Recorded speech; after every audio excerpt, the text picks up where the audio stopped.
Claro, eso te quería preguntar. Ahora, claro, ahora te metes en YouTube, en TikTok, en Instagram, donde sea, y ves todos los bailes, ves coreografías, te enseñan hasta tutoriales de cómo aprender.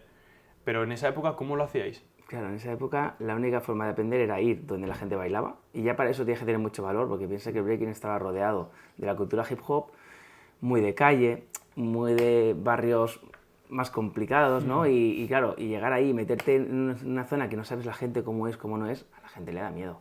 Claro, Entonces, realmente, pues eso, yo pasé mi proceso de tiempo hasta que me atreví a ir donde estaban ellos y ya no solo eso, también que los ves que hacen cosas espectaculares y dices, y llego yo aquí a hacer el patoso, ¿no? Entonces, bueno, fue algo que fue muy poco a poco. Pero, claro, la única forma de llegar a información era a través de cintas VHS que llegaban de otros países y esto, nosotros en Barcelona tuvimos mucha suerte de tener la tienda, en aquella época creo que se llamaba Game Over, que crearon Capi y Muki, que era una tienda donde llegaba mucha información. Entonces también al ser Barcelona una de las puertas de Europa para España, llegaba mucha gente de fuera que a veces veraneaba aquí y de esa forma también podíamos aprender un poquito más. claro, estaba pensando Pero yo, perdona, que te sí, corte, estaba pensando yo, claro, entonces cuando os juntabais a hacer las internacionales, que luego llegaremos a eso, bueno, me contó Fran que no eran tan internacionales al principio, aún así le llamaban internacionales. claro. Y entonces, cuando veías gentes de otros países, tendrían sus estilos muy marcados, no muy diferentes al vuestro.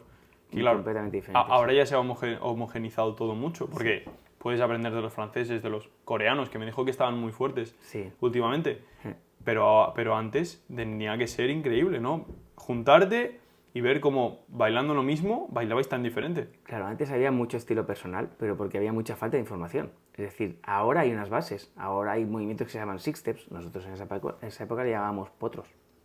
A lo que ahora se conoce como footwork, le llamábamos potros. Entonces teníamos muy poca información de lo que era el breaking, de cuáles eran las bases.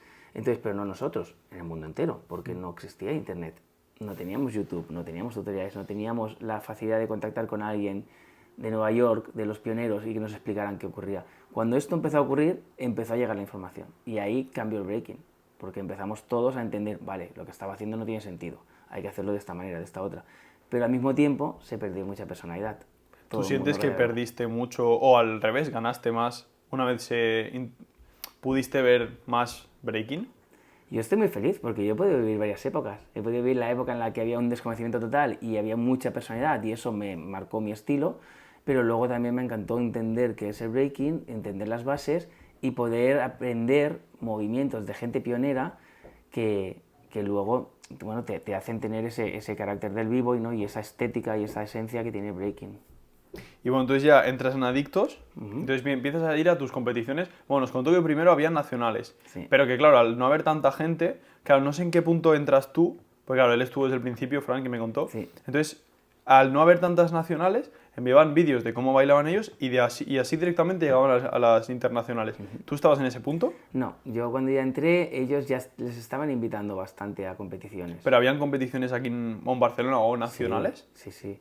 Sí, sí, de hecho yo entré a finales del 99. Entré con la idea de trabajar, a principios del 2000 ya tuve mi primera competición internacional en Francia, en Grenoble, que la ganamos, Total Session 2, y era muy importante, había gente muy potente de Francia y de otros países. Y bueno, desde ese momento fue un no parar de viajar sobre todo por Europa, Europa muchísimo, eh, invitado a competiciones. Claro, esto nos ayudó mucho a crecer, a mejorar, porque claro, en España el resto de grupos no salían de España. Para salir de España pues era muy complicado y nosotros tuvimos esa oportunidad de viajar muchísimo. Pero esto yo cuando entré ya estaba un poco rodado. ¿Y cómo sentiste tu primera competición? Porque al final, ¿qué llevarías? ¿4 o 5 años? Como mucho. 3. 3 años, es que no llevabas, como tú has dicho, nada, es muy poco tiempo. Sí. Y directamente de no saber a competir.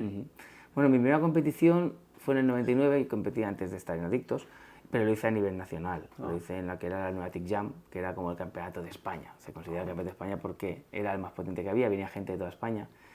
Y esa fue mi primera competición, no me comí nada, es decir, Bueno, pero fui uno es más. experiencia. Sí, lo que pasa es que sí que destaqué un poco por lo que digo, por mi estilo personal y mucha gente se fijó en mí, me felicitó y para mí eso fue un enchufe de energía Sí. que competí por primera vez en el 99 y a finales ya estaban Adictos. O sea, ese año para mí fue el año que más he entrenado en mi vida, creo.